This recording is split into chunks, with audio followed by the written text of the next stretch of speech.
पुस्तक सुगम भारती का पाठ 9 पढ़ेंगे। पाठ का नाम है साहस। इस पाठ के कवि है गणेश शंकर विद्यार्थी। इस पाठ में हम साहसी कार्यों का महत्व, साहसी व्यक्ति के गुण, मुहावरों का प्रयोग, संधि की परिभाषा और उसके भेद, ये सारी चीजें पढ़ेंगे। इस पाठ को हमको पढ़ना है और समझना है। आपको भी इस पाठ को पढ़ते रहना है। संसार के काम बड़े अथवा छोटे साहस के बिना नहीं होते हैं। संसार के सभी महापुरुष साहसी थे। बिना किसी प्रकार का साहस दिखाए किसी जाति या किसी देश का इतिहास ही नहीं बन सकता। अपने साहस के कारण अर्जुन, भीम, भीष्म, अभिमन्यु इत्यादि आज हमारे हृदयों में जीवित हैं। आल्पस पर्वत के विशाल शिखरों को पार करने वाले हनीबल और नेपोलियन का नाम वीर वरों के नामों के साथ केवल उनकी अतुलनीय साहस के कारण ही लिया जाता है। यह साहस का ही प्रभाव था जिसने तैमूर, बाबर, शिवाजी, क्रॉमवेल, रणजीत सिंह और संग्राम सिंह जैसे सामान्य व्यक्तियों को महान बना दिया। साहस मतलब हिम्मत, जो हमारे अंदर होनी चाहिए। किसी कार्य को करने के लिए हमें डर नहीं होना चाहिए। क्या होना चाहिए हमारे अंदर? साहस, कि नहीं हम ये कार्य कर सकते हैं, तभी हम जीवन में आगे बढ़ सकते हैं और कुछ पा सकते हैं। तो यहाँ पर लेखक ने बताया है कि संसार मतलब जो जिस संसार में हम रहते हैं वहाँ पर कोई छोटा कार्य हो या बड़ा कार्य, हर कार्य को करने के लिए हमें साहस होना चाहिए, मतलब हमें हिम्मत होना चाहिए। और अगर हमारे अंदर हिम्मत नहीं होगी तो हम कोई भी कार्य नहीं कर सकते। और इसी तरीके से संसार में जो भी जितने भी महापुरुष रहे, महापुरुष मतलब जो महान है, जिन्होंने महान कार्य किए, उन्हें महापुरुष कहते हैं। तो उन सभी में साहस दिखाया, इसी कारण उनका नाम आज इतिहास में लिया जाता है। जैसे यहाँ पे बताया कि हमारे जो साहसी महापुरुष थे, जैसे कौन कौन? अर्जुन, भीम, भीष्म, अभिमन्यु, इन सब ने साहस के बल पर आज हमारे दिलों में जगह बना रखी है। आल्पस पर्वत जो एक विशाल पर्वत है, उसको पार करने वाले, मतलब उन्होंने इतने बड़े पर्वत को पार करने का प्रयत्न किया, उस ऊंचाई पर जाने का प्रयास किया, हिम्मत दिखाई, जिसके कारण उनका नाम सूरवीरों में लिया जाता है। जैसे कौन है? हनीबल और नेपोलियन। और इसी साहस के कारण हमारे कुछ और इतिहास में साहसी व्यक्ति है, जैसे तैमूर, बाबर, शिवाजी, क्रॉमवेल, रणजीत सिंह। इन सभी लोगों ने भी साहस दिखाकर सामान्य व्यक्ति से क्या बन गए? वो महान व्यक्ति बन गए। सत्साहसी के लिए केवल साहस प्रकट करना ही अभिष्ट नहीं, बादशाह मुहम्मद आदिल पर भरे दरबार में कितने ही सिरों और धड़ों को धरणी पर गिराकर एक युवक ने आक्रमण करने का असीम साहस प्रकट किया था। कारण यह था कि बादशाह ने उसके पिता की जागीर जब्त कर ली थी। इसी से उक्त युवक ने इतने साहस का काम किया, युवक मारा गया। उसके साहस को निर्भीकता का कुछ ठिकाना नहीं है, परंतु क्रोधांत होकर स्वार्थवश ऐसा साहस करने से युवक का यह कार्य किसी प्रकार प्रशंसनीय नहीं कहा जा सकता। इस प्रकार का साहस चोर और डाकू भी कभी कभी कर गुजरते हैं। ऐसा साहस नीच श्रेणी का साहस कहलाता है। सत्साहसी के लिए केवल साहस प्रकट करना ही अभिष्ट नहीं है, मतलब जो व्यक्ति साहसी होता है उसको केवल अपना साहस दिखाना ही जरूरी नहीं है। जैसे कि बादशाह मुहम्मद आदिल, जो बादशाह थे मुहम्मद आदिल हमारे इतिहास के, उनके दरबार में एक युवक ने क्या किया कि अनेक लोगों के सिरों को, सिर और धड़ मतलब कि सिर के नीचे का जो पार्ट होता है उसे धड़ कहते हैं, तो धड़ों को धरणी मतलब पृथ्वी पर, धरती पर गिरा दिया, मतलब उनका सिर काट दिया और धरती पर उन्हें गिरा दिया। क्यों किया उस युवक ने ऐसा? क्योंकि जो बादशाह थे उन्होंने क्या किया था? उसके पिता की जो संपत्ति थी उसे हड़प लिया था, या मतलब जब्त कर लिया था, जो जागीर थी उसकी संपत्ति थी उसे। तो लेकिन जो युवक था उसने क्रोधांत होकर, मतलब कि गुस्से में जो साहस दिखाया था वो प्रशंसा के योग्य नहीं है, क्योंकि उस साहस के कारण वो उसने क्रोध में आकर दिखाया, जिसके कारण कि वो मारा गया। निर्भीकता मतलब बिना डरे, बिना सोचे समझे, बिना डरे उसने अपना साहस दिखाया था, जिसके कारण वो प्रशंसनीय नहीं रहा। और इस प्रकार का साहस और कौन दिखाता है? जो चोर डाकू होते हैं वो लोग भी इस तरीके का साहस दिखाते हैं, और इसे कौन सा साहस कहते हैं? नीच श्रेणी का साहस। तो जो साहस प्रशंसा के योग्य नहीं होता है उसे नीच श्रेणी का साहस कहते हैं। क्योंकि कार्य चाहे अच्छा हो या बुरा हो, दोनों करने के लिए साहस होना चाहिए। तो उस साहस की अलग अलग श्रेणियां हैं, तो ये है नीच श्रेणी का साहस। मध्यम श्रेणी का साहस प्रायः शूरवीरों में पाया जाता है। यह उनके उच्च विचार और निर्भीकता को भलीभांति प्रकट करता है। इस प्रकार के साहस वाले मनुष्य में बेपरवाही और स्वार्थहीनता की कमी नहीं होती, परंतु उनमें ज्ञान की कमी अवश्य होती है। अक्सर अकबर बादशाह के पास दो राजपूत नौकरी के लिए आए। अकबर ने उनसे पूछा कि तुम क्या काम करते हो? वे बोले, जहां बना करके दिखलाए या केवल कहकर। बादशाह ने उन्हें करके दिखलाने की आज्ञा दी। राजपूतों ने घोड़ों पर सवार होकर अपने अपने बर्छे संभाले और अकबर के सामने ही एक दूसरे पर वार करने लगे। थोड़ी देर बाद वे एक दूसरे पर बेदरकार टूट पड़े। बादशाह के देखते देखते दोनों घोड़ों से नीचे गिरे और बढ़कर ठंडे हो गए। इस प्रकार का साहस निसंदेह प्रशंसनीय है, परंतु ज्ञान की आभा की कमी के कारण निस्तेज का प्रतीक होता है। अब दूसरा साहस है मध्यम श्रेणी का साहस। तो मध्यम श्रेणी का साहस किसमें पाया जाता है? शूरवीरों में, मतलब कि जो शूरवीर लोग होते हैं जो युद्ध करते हैं उन लोगों में।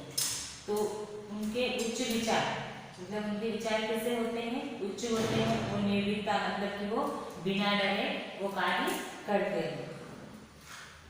इस प्रकार के साहस वाले मनुष्यों में बेपरवाही मतलब उन्हें किसी भी चीज की परवाह नहीं होती, और स्वार्थहीनता मतलब कि वो स्वयं के लाभ के लिए वो कार्य नहीं करते हैं, परंतु उनमें ज्ञान की कमी होती है। क्या होता है कि वो इस तरीके के कार्य करने जाते हैं तो क्या अपनी ताकत दिखाने लग जाते हैं, जिस कारण कि उनमें ज्ञान की कमी अवश्य आ जाती है। जैसे यह बताया कि अकबर बादशाह के पास दो जो राजपूत होते हैं वो आए थे, इसलिए नौकरी के लिए आए थे। तो उन्होंने अकबर बादशाह ने उनसे क्या पूछा कि तुम क्या नौकरी करोगे? तो उन्होंने क्या कहा कि जहां बना करके दिखलाए या कहकर बताया। तो बादशाह क्या कहता है कि करके दिखलाओ। तो दोनों अपने अपने घोड़ों पर चढ़ जाते हैं और अपने अपने जो हथियार होते हैं वो हाथों में ले लेते हैं और एक दूसरे से के ऊपर वो प्रहार करने लगते हैं, और थोड़ी देर बाद वे एक दूसरे पर इस तरह टूट पड़ते हैं कि वो दोनों ही घोड़ों से नीचे गिर जाते हैं और मर जाते हैं। तो इस प्रकार का साहस मतलब निसंदेह प्रशंसनीय तो है, मतलब कि उन्होंने इस तरीके का प्रयत्न करने की कोशिश की, इसलिए वो प्रशंसनीय है। लेकिन उनमें ज्ञान की कमी थी, जिसके कारण कि उन्होंने ये नहीं सोचा कि वो दोनों गिर जाएंगे या मर जाएंगे, ये चीज नहीं सोची, जिसके कारण उनके अंदर ज्ञान की कमी थी। इसलिए उनका जो साहस है वो निस्तेज सा प्रतीत होता है। कैसा होता है? निस्तेज सा। सर्वोच्च श्रेणी के साहस के लिए हाथ पैर की बलिष्ठता आवश्यक नहीं, धन मान इत्यादि का होना भी आवश्यक नहीं। जिन गुणों का होना आवश्यक है वे हैं हृदय की पवित्रता तथा उदारता और चरित्र की दृढ़ता। ऐसे गुणों की प्रेरणा से उत्पन्न हुआ साहस तब तक पूर्णतः प्रशंसनीय नहीं कहा जा सकता जब तक उसमें एक और गुण सम्मिलित न हो। इस गुण का नाम है कर्तव्य परायणता। कर्तव्य का विचार प्रत्येक साहसी मनुष्य में होना चाहिए। इस प्रकार से शून्य होने पर कोई भी मनुष्य फिर चाहे उसमें उसके और विचार कैसे भी उन्नत क्यों न हो, मानव जाति की कोई भी भलाई नहीं कर सकता। प्रत्येक अपने कर्तव्य से अनभिज्ञ मनुष्य कभी भी परोपकार-परायण या सामाजिक चिंतक नहीं कहा जा सकता। बिना इस विचार के मनुष्य अपने परिवार ही नहीं बल्कि अपने शरीर अथवा अपनी आत्मा तक का उपकार नहीं कर सकता। कर्तव्य ज्ञान शून्य मनुष्य को मनुष्य नहीं पशु समझना चाहिए। अब है तीसरा सर्वोच्च श्रेणी का साहस। तो इस प्रकार के साहस के लिए क्या कहा है कि हाथ पैर की बलिष्ठता मतलब ताकत, मतलब कि उस इंसान को देख के ऐसा नहीं लगना चाहिए कि वो ताकतवर है या नहीं है, मतलब दिखने में वो हट्टा कट्ठा हो ये जरूरी नहीं है। तो इस चीज की आवश्यकता नहीं है।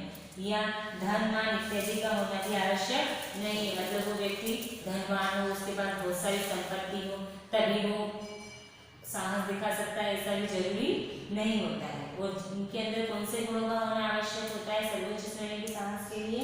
हृदय की पवित्रता, मतलब कि उसके हृदय पवित्र हो, सभी का भला सोचे, अच्छे विचार हो। उदारता मतलब सभी के प्रति दया की भावना हो।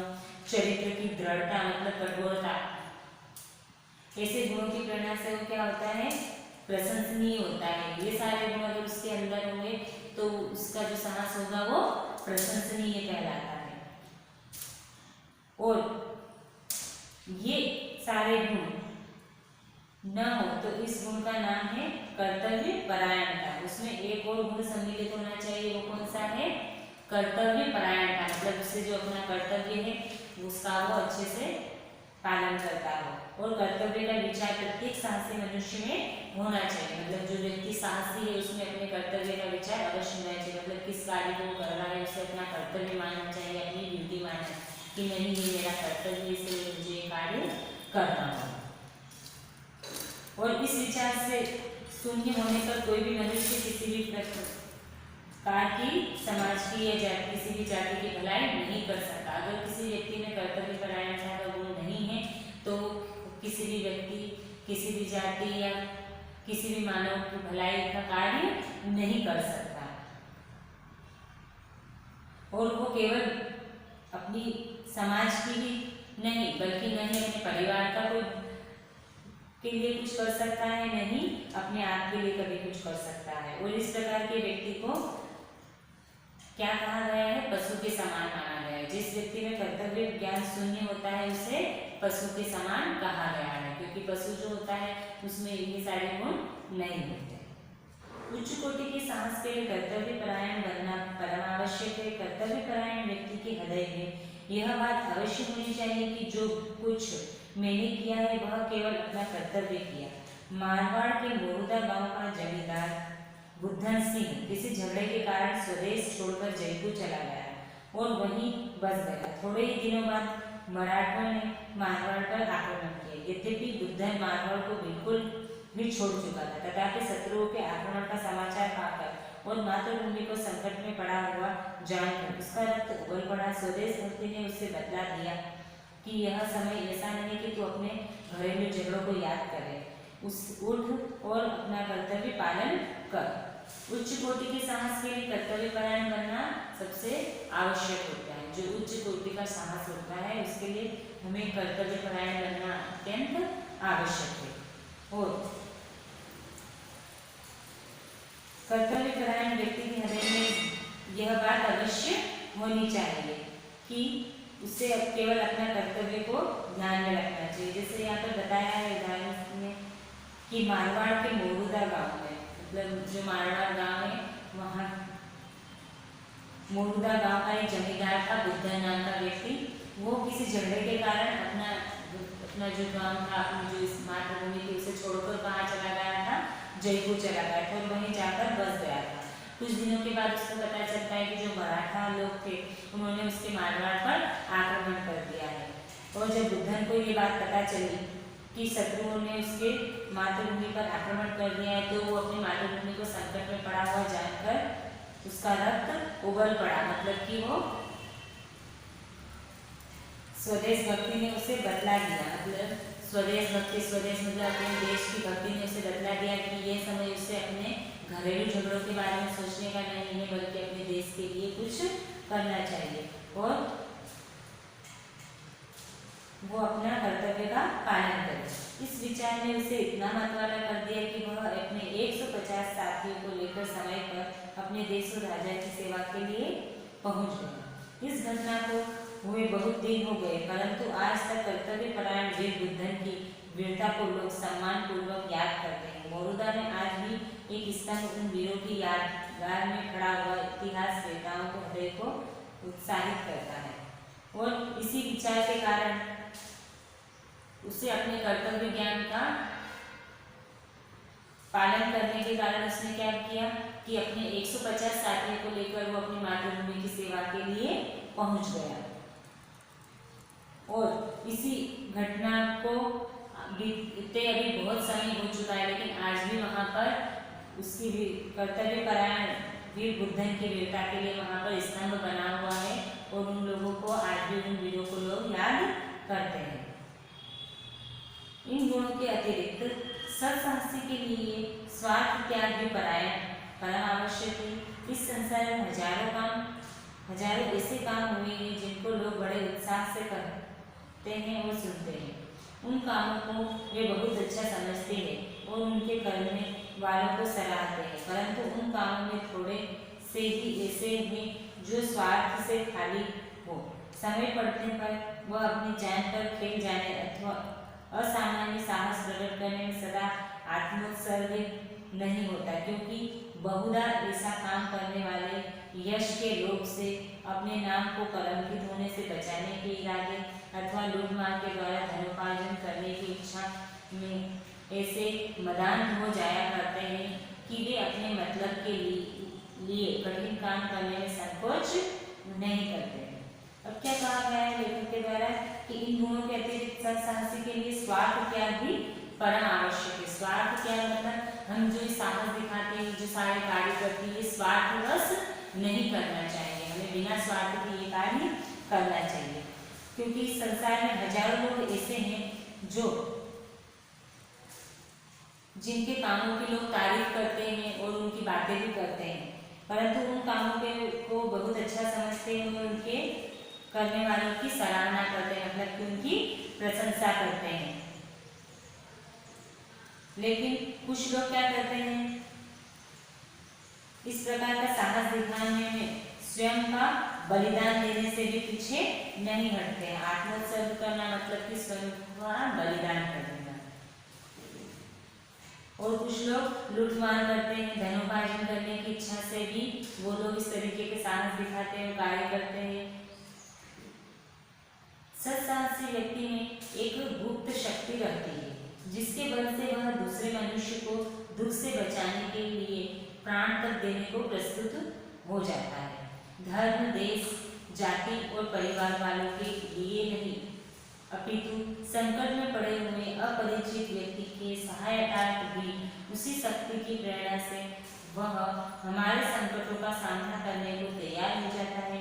अपने प्राणों की वह लेश मात्र भी परवाह नहीं करता। हर प्रकार के क्लेशों को प्रसन्नतापूर्वक सहता और स्वार्थ के विचारों को वह फटकने तक नहीं देता। जो सत्साहसी व्यक्ति होता है उसमें क्या एक गुप्त शक्ति होती है। गुप्त मतलब छुपी हुई ऐसी शक्ति होती है जो उसे दूसरों के दुखों को दूर करने के लिए प्रेरणा देती है।